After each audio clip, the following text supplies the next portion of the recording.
कभी जीवन के अंदर अनुकूल परिस्थिति आती है तो कभी प्रतिकूल परिस्थिति।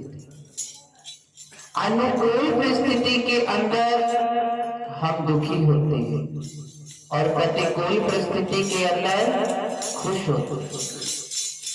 ये तो जीवन के दो पहलू हैं कि सुख के बाद दुख और दुख के बाद सुख, कि आज दुख आया है तो कल सुख आएगा और आज सुख है तो कल दुख। ये अरस परस का नाता होता है, संबंध होता है सुख और दुख का।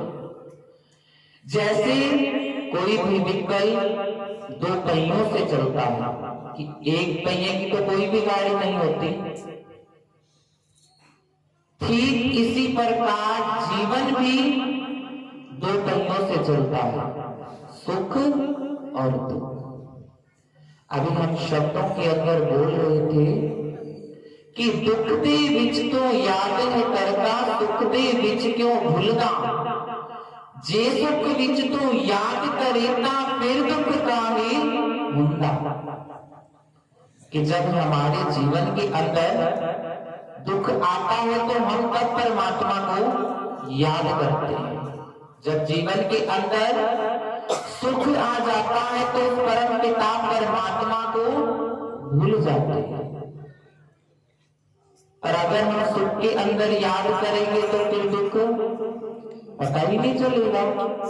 ये नहीं कि अगर सुख के अंदर प्रभु को याद किया तो दुख का आना बंद हो जाएगा, नहीं, दुख तो तब भी जीवन में आएंगे, पर सत्संग जानने से उन दुखों को सहन करने की शक्ति मिल जाती है, क्योंकि यहाँ सत्य का आनंद मिलता है, सत्य का प्रकाश सतगुरु करवाते हैं कि आनंद हमारा रूप है, आनंद में है हम, तुम भी आनंद में रहा करो, सबसे कहते हम।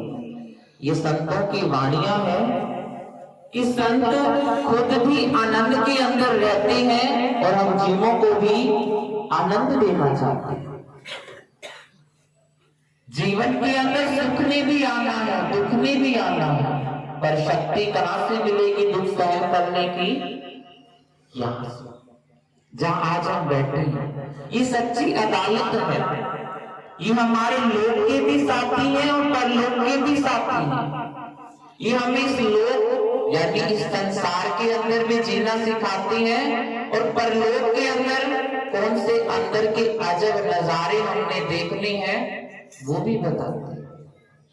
कहते हैं नाम बेड़ीते संत मला, कारण जीवानो खाम खा। वो सोचते हैं कि जिस गाड़ी के हम मला हैं उस गाड़ी के अंदर संगतों को भी बैठा ले, ताकि हमारे साथ साथ हमारे संगतों का भी बेड़ा पार हो जाए। और आज हम जिनकी याद मना रहे हैं, याद उनकी मनाई जाती है जिन्होंने जीवन के अंदर शुभ कर्म किए होते हैं। जीवन के अंदर जीव आता है और चला जाता है, कोई किसी को याद नहीं करता। शरीर मिट्टी है, मिट्टी में मिल जाता है, पर पीछे क्या रहते हैं? यादें। उनकी अच्छे कर्म, कि कर्म ऐसे करो, कर्म ऐसे करो जवानी में लोग भी सीखे सबक आपकी सुनकर कहानी में।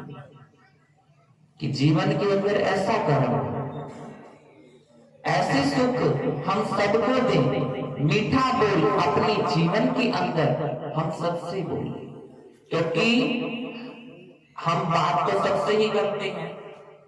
अभी हम पर निर्भर करता है, थोड़ी सी आवाज, ये हम पर निर्भर करता है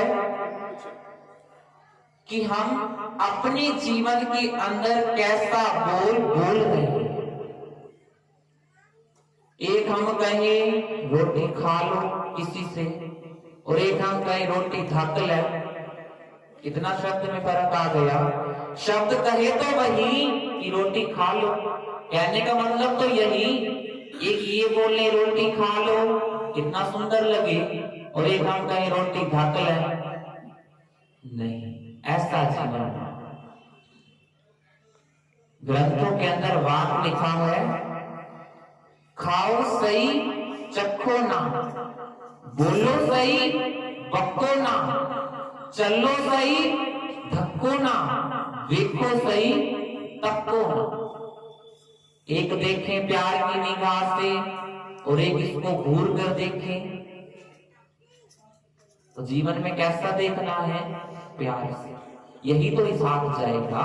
शरीर तो मिट्टी है, मिट्टी में मिल जाएगा। जीवन के अंदर यही बोली तो रह जाएंगे कि फला बंदा कितना अच्छा था, फला बंदा कितना अच्छा था, ये करता था, ऐसे कहता था। पीछे बुराई तो कोई नहीं करता, करते तो सब अच्छाई है, तो क्यों ना हम भी अच्छाई में मीठा बोल बोल के अपने जीवन को संवारे। बात तो वैसे वही कहनी और वैसे भी वही कहनी। एक बात बताएं आपको, एक संसार के अंदर जैसे हम गृहस्थ आश्रम, आज जितने भी बैठे हैं लगभग सारे गृहस्थ आश्रम में प्रवेश कर चुके हैं। एक पति पत्नी गृहस्थ आश्रम के अंदर है। पति जो था बड़े धर्म विचारों का, प्रभु चरणों से जुड़ा हुआ। पत्नी थी तो सही पर क्रोध बहुत जल्दी करती थी। पत्नी क्रोध बहुत जल्दी